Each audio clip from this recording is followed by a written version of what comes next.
ನಮಸ್ಕಾರ ವೀಕ್ಷಕರೇ, ನಮಸ್ಕಾರ ಗುರುಗಳೇ. ಓಂ ಶಾಂತಿ ಜಯ ಮರೆ. ಗುರುಗಳೇ, ಈಗ ಬದನಿಕೆ ಗಿಡದ ಬಗ್ಗೆ ಹೇಳ್ತಾ ಇದ್ರಿ. ಇದು ಏನು ಎಕ್ಕದ ಗಿಡದ ಬಗ್ಗೆ ನೀವು ತಿಳಿಸ್ಕೊಟ್ಟಿದ್ದೀರಾ.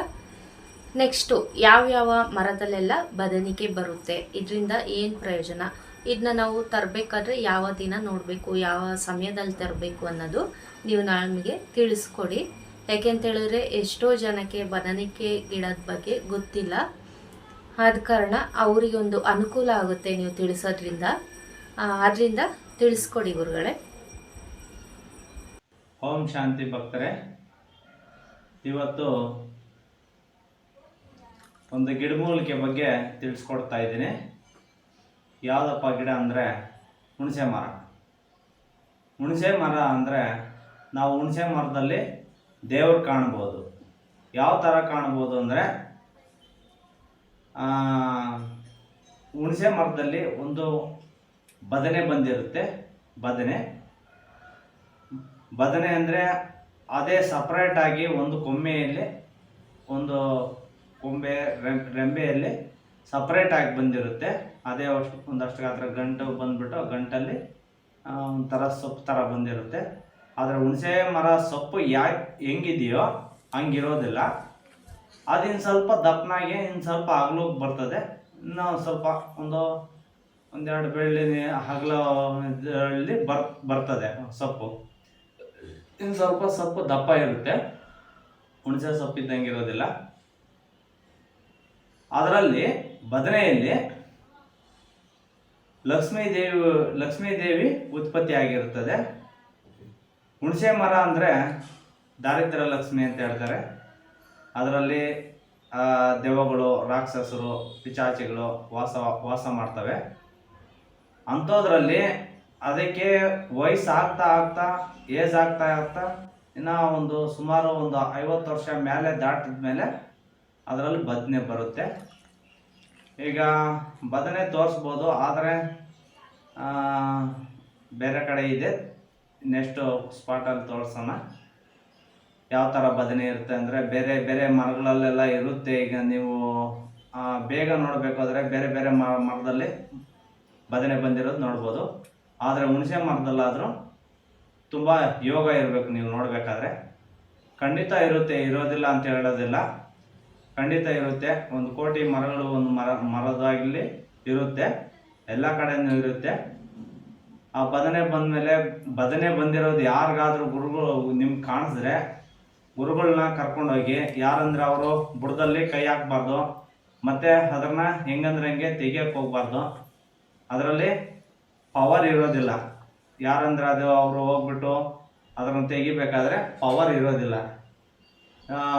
ತೆಗಿಬೇಕು ಅಂದರೆ ಗುರುಗಳನ್ನ ಕರ್ಕೊಂಡೋಗಿ, ಅದಕ್ಕೆ ಒಂದು ನಿಯಮಗಳು ಇರ್ತದೆ, ಕೆಲವು ಪೂಜೆಗಳು ಇರುತ್ತದೆ.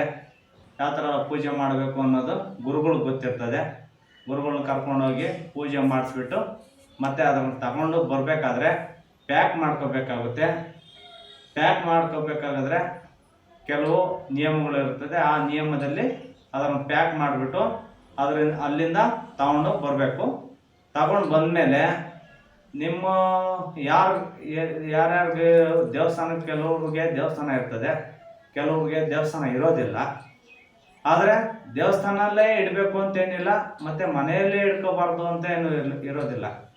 ದೇವಸ್ಥಾನದಲ್ಲಿಟ್ಟರೆ ಒಂದು ಶಿಲೆ ಮೂರ್ತಿಗೆ ಎಷ್ಟು ಪವರ್ ಇರುತ್ತೋ ಅಷ್ಟು ಪವರು ಬದನೆಯಲ್ಲಿರುತ್ತೆ.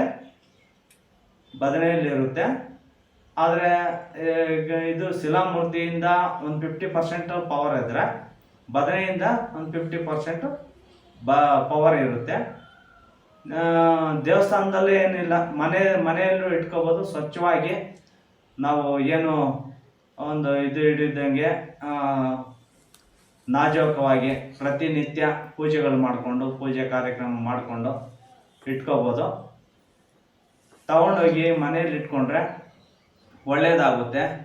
ಒಂದು ದೇವಸ್ಥಾನ ಕಟ್ಟಬೇಕಾದ್ರೆ ನಮಗೆ ಎಷ್ಟು ಅನುಕೂಲ ಇರ್ತದೋ ಆ ಥರ ಎಲ್ಲ ಅನುಕೂಲ ಇರುತ್ತೆ.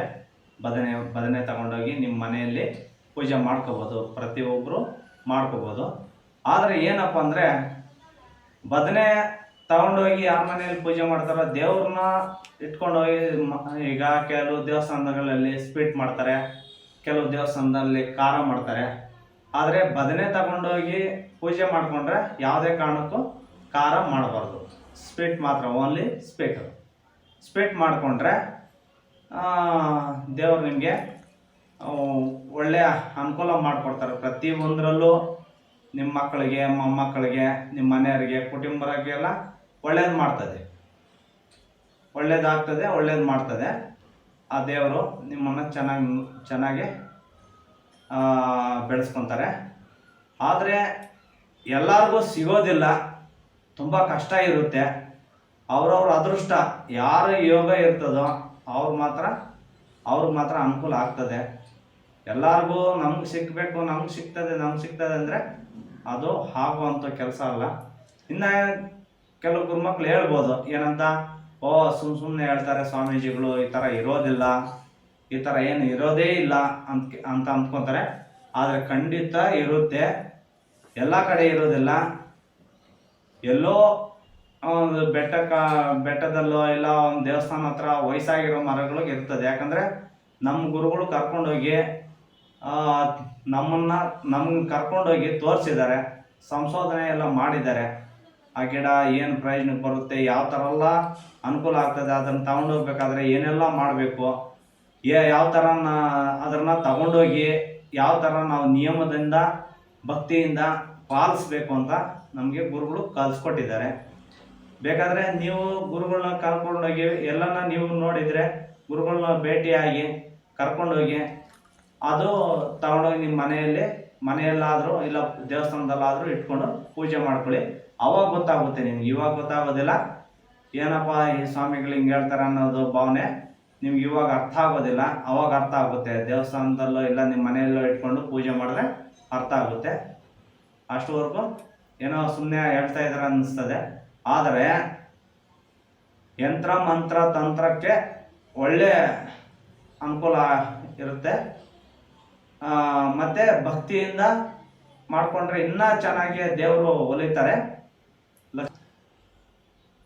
ಓಂ ಶಕ್ತಿ ದೇವತಾಯ ನಮಃ. ಓಂ ಗುರುದೇವಾಯ ನಮಃ. ಓಂ ಶಾಂತಿ, ಓಂ ಶಾಂತಿ, ಓಂ ಶಾಂತಿ, ಓಂ ಶಾಂತಿ. ಜಯಮರೆ. ನೋಡಿದ್ರಲ್ಲ ವೀಕ್ಷಕರೇ, ಬದನಿಕೆ ಗಿಡದಲ್ಲಿ ಎಷ್ಟು ವಿಧ, ಯಾವ ಮರದಲ್ಲೆಲ್ಲ ಬದನಿಕೆ ಬರುತ್ತೆ, ಅದನ್ನ ಯಾವ ರೀತಿ ನಾವು ಕಾಪಾಡ್ಕೋಬೇಕು, ಅದರಿಂದ ಏನು ಪ್ರಯೋಜನ ಅಂತ ಗುರುಗಳು ನಿಮಗೆ ಎಲ್ಲ ಹೇಳ್ಕೊಟ್ಟಿದ್ದಾರೆ. ನೀವು ಅದೇ ರೀತಿ ಅದನ್ನ ಪಾಲನೆ ಮಾಡಿ. ಎಲ್ಲೂ ಬದನಿಕೆ ಸಿಕ್ಕಿದ್ರೆ ನೀವು ಬಿಡಬೇಡಿ, ತಗೋಗಿ ಪ್ರೊಸೀಜರ್ ಪ್ರಕಾರ ತಗೋಗಿ ಮನೇಲಿ ಇಟ್ಕೊಂಡು ಅದು ನಿಮ್ಮ ಉಪಯೋಗಕ್ಕೆ ಬರೋ ಹಾಗೆ ಮಾಡ್ಕೊಳ್ಳಿ. ಸರ್ವೇ ಜನ ಸುಖಿನೋ ಭವಂತು, ಸನ್ಮಂಗಳಾನಿ ಭವಂತು. ನಮಸ್ಕಾರ. ಸನಾತನ ಜ್ಞಾನ ಭಂಡಾರ ಗ್ರಹ ತಾರಾ ನಕ್ಷತ್ರಾದಿ ಜ್ಯೋತಿಷ್ಯ ಶಾಸ್ತ್ರಕ್ಕೆ ಈ ಚಾನಲನ್ನು ಸಬ್ಸ್ಕ್ರೈಬ್ ಮಾಡ್ಕೊಳ್ಳಿ. ಇದರಲ್ಲಿ ಹೆಚ್ಚಿನ ಮಾಹಿತಿ ನಿಮಗೆ ಸಿಗುತ್ತೆ. ಮತ್ತೊಮ್ಮೆ ಹೇಳ್ತಾ ಇದ್ದೀನಿ, ಸನಾತನ ಜ್ಞಾನ ಭಂಡಾರ ಈ ಚಾನಲ್ನ ಸಬ್ಸ್ಕ್ರೈಬ್ ಮಾಡ್ಕೊಳ್ಳಿ. ಗ್ರಹ ತಾರಾ ನಕ್ಷತ್ರ ಭವಿಷ್ಯ ಇದರಲ್ಲಿರುತ್ತೆ.